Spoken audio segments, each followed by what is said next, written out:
Assalamualaikum warahmatullahi wabarakatuh. Salam sejahtera bagi kita sekalian. Om Swastiastu, Namo Buddhaya, salam kebajikan, salam leadership. Saat ini kami dari Pokjar 1, Sespima Angkatan 69 Unggul. Perkenalkan, nama saya Sardik Wensi H. Saerang, SE, asal pengiriman dari Polda Sulawesi Utara. Bersama narasumber Bang Matnur, ya, SHMM pengiriman Polda Kalimantan Selatan. Ya, kali ini kami akan membahas tentang penegakan hukum yang mengedepankan nilai-nilai kemanusiaan. Saat ini kita mengetahui bersama bahwa masyarakat sangat menantikan dan mengharapkan adanya suatu proses penegakan hukum yang pasti, responsibilitas yang benar-benar dapat membantu masyarakat, dirasakan oleh masyarakat dalam hal menangani suatu perkara, baik perkara yang ringan maupun perkara yang berat. Nah, saat ini bersama narasumber kami akan bertanya ya, Bang Matnur, nih bagaimana kira-kira di era digital sekarang ini, bagaimana idealnya suatu proses ya penegakan hukum yang benar-benar bisa memenuhi ya rasa yang diharapkan oleh masyarakat gitu. Ya, baik, terima kasih kepada Bang Wensi. Dalam hal ini saya akan menyampaikan mungkin sedikit pengalaman kami dalam hal penanganan terkait dengan apa yang menjadi harapan masyarakat ya terkait dengan responsibilitas di era digital sekarang ini. Ya. Artinya di era digital ini sangat sensitif sekali, ya sangat sensitif sekali. Apabila kita salah melangkah, jangankan kita salah, kita benar saja. Kalau tidak bisa memframe-nya atau mengemasnya dengan baik, ya menyampaikan sesuatu yang baik, ya tapi dengan bahasa yang tidak santun, timing yang tidak tepat, masyarakat juga menerimanya akan negatif. Ya, sebaliknya menyampaikan sesuatu pesan yang tidak mengenakan bagi masyarakat, misalnya dalam hal penegakan hukum, rata-rata bagi para pelaku tindak pidana itu kalau diproses secara hukum, baik itu yang bersangkutan maupun keluarga itu ada rasa tidak senang. Oh gitu ya. Ya. Jadi bagaimana kita mengemas hal tersebut menjadi sesuatu yang tidak menyakiti atau tidak benar-benar mengecewakan dari mereka. Ya, contoh ya misalnya kita menetapkan seseorang tersangka berdasarkan alat bukti ya kan sesuai dengan pasal 184 KUHP ya, alat bukti sudah terpenuhi dan sebagainya. Tentu kita mendepankan nilai-nilai kemanusiaan, demikian asas-asas praduga tak bersalah atau persamaan di depan hukum. Nah, seorang tersangka pada saat diperiksa tentunya sebagai seorang mungkin penyidik ya harus kadang-kadang keluarga itu belum mengetahui, belum mengerti bahwa yang bersangkutan benar-benar sudah terpenuhi sebagai seorang tersangka berdasarkan alat bukti. Ya, mungkin di framing sedemikian rupa oleh masyarakat, mungkin diprovokasi baik itu melalui media digital ataupun melalui cara-cara masif. Kalau tidak sense of crisis di sini sebagai seorang penyidik tentunya akan menjadi bumerang bagi penyidik. Nah, dalam hal ini hal-hal yang perlu kita lakukan untuk bisa merespon laporan-laporan masyarakat supaya jangan sampai berkembang, ya salah satunya tentunya kita harus memperlakukan para tersangka ini dengan sangat manusiawi. Ya, sampaikan saja bahwa memang hukum positif ini yang harus kita tegakkan, namun mungkin hukum di hadapan Tuhan ya belum tentu tersangka ini lebih rendah daripada kita. Belum tentu saya sebagai seorang penyidik lebih mulia daripada Bapak.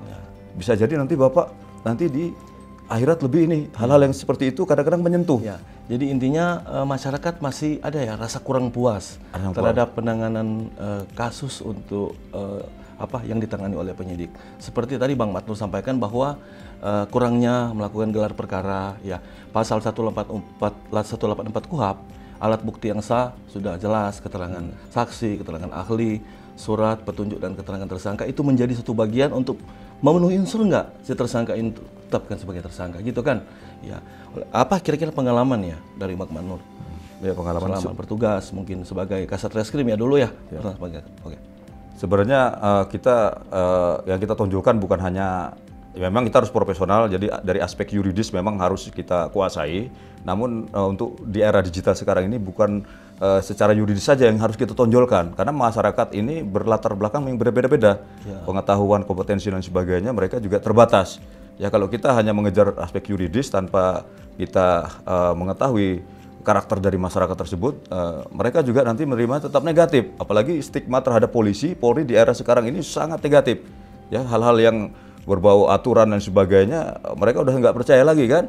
Nah tentu kita harus menyentuh secara moral, secara moral atau secara secara emosional kepada mereka. Bagaimana kita bisa melakukan intervensi terhadap mereka. Artinya intervensi dalam hal yang positif. Jadi mereka memahami apa yang sebenarnya kita lakukan, artinya benar-benar penegak hukum secara profesional, prosedural, dan sangat humanis seperti dipercayai itu. Masyarakat. Percaya masyarakat. Saya nanya nih Bang Matnur, ya ini banyak kasus yang di wilayah itu ditangani oleh aparat penegak hukum, seseorang tersangka apalagi yang sudah lanjut usia ya, memenuhi unsur nih, tapi di sisi lain si kakek atau si nenek ini perlu untuk dibantu karena usianya sudah lanjut. Gimana itu penyelesaiannya? Apakah dilanjutkan prosesnya, dilimpahkan berkasnya ke kejaksaan atau diselesaikan secara apa gitu loh yang diharapkan masyarakat? Baik, terima kasih dari Bang Wensi, ini sangat menarik sekali apa yang ditanyakan oleh Bang Wensi.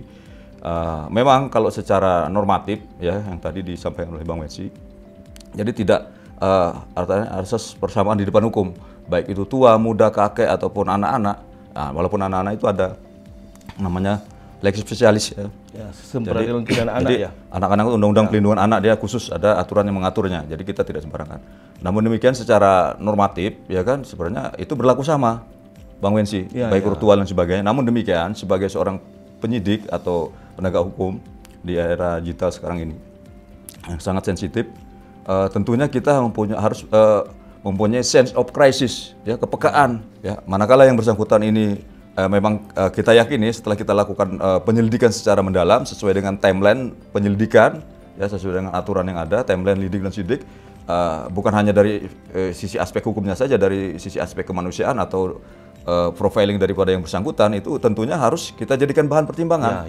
Nah, tentunya yang disampaikan tadi, misalnya orang itu tua, memang dia profesinya bukan sebagai pelaku pidana, bukan dalam hal keseharian dia sebagai pelaku pidana. Namun demikian karena dia keterpaksaan untuk membiayai atau ekonomi dan sebagainya, tentunya sebagai seorang penyelidik ataupun penyidik, sesuai dengan Perpol yang sudah terangkan oleh Bapak Kapolri, Perpol 8 tahun 2021 tentang penyelesaian perkara melalui restoratif justice, tentunya ini ada ruang untuk melakukan penanganan di luar proses peradilan.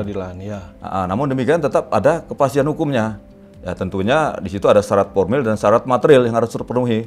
Ya syarat formil dan material harus terpenuhi, dan di situ juga ada ruang ganti rugi, ganti kerugian. Nah untuk pengalaman saya yang kemarin itu untuk case atau kasus-kasus yang tanda kutip yang bersangkutan memang ini ada keterbatasan secara ekonomi, tentunya di sini nilai-nilai moralitas, nilai-nilai kemanusiaan yang tinggi, ya kepekaan dari seorang penegak hukum ya dalam hal ini mungkin baik itu penyidik atau penyidik pembantu di sini sangat diperlukan ya. Nah, misalnya yang bersangkutan tidak punya dari pihak pelaku tidak mempunyai kemampuan untuk mengganti rugi dari apa barang-barang yang dicuri atau hasil dari kerugian yang dilakukan akibat tindak pidana yang dilakukannya itu, tentunya dari kita mungkin kalau memang ada sedikit rezeki, dari sinilah kita bisa menyentuh ya ke lapisan masyarakat, membantu mereka. Jadi untuk menyentuh itu artinya kalau kita melakukan misalnya kita membantu untuk mengganti rugi dan sebagainya, tentunya dengan keikhlasan kita ambil kebaikannya saja, tentu nanti menyampaikan pesan-pesan moral ke seluruh lapisan masyarakat ya, khususnya mungkin di lingkungan dia.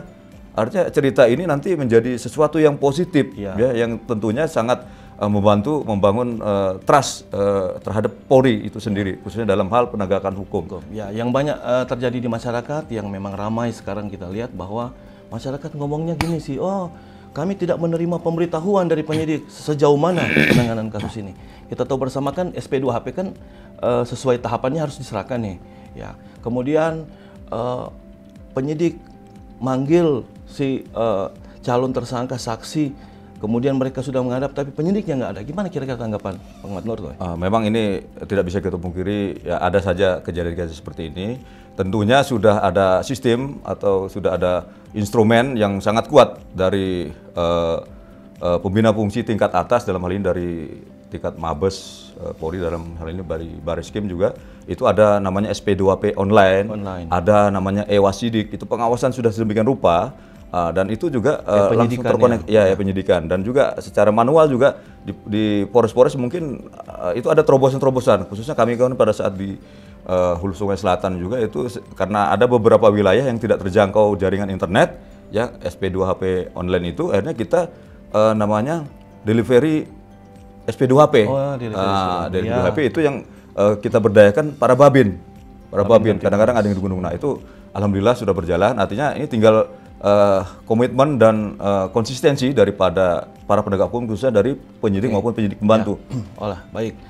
Dengan adanya percakapan kita sore hari ini, mengharapkan kepada semua penyidik ya yang ada di wilayah Republik Indonesia, ya teman-teman kami, rekan-rekan kami di lapangan untuk tetap memberikan yang terbaik kepada masyarakat, menjalankan proses penyidikan ya sesuai dengan tahapan yang sudah diatur oleh Perkap ya, gitu ya Bang Matnur ya. Nah, kita berikan pesan-pesan kepada rekan-rekan kita, kira-kira apa untuk statementnya Bang Matnur kepada teman-teman kita penyidik membantu, karena kami di sini belajar leadership, bagaimana kita mau membangun citra Polri yang nantinya Polri yang dipercaya oleh masyarakat. Silakan Bang. Oke, mungkin statement closing lah. Penegakan hukum tidak semata-mata harus mengedepankan aspek yuridis. Memang aspek yuridis itu perlu. Namun di sini diperlukan adanya sense of crisis, kepekaan terhadap segala bentuk baik itu pelaku maupun kejadian tidak pidana. Jadi pendekatan-pendekatan secara yuridis itu memang diperlukan.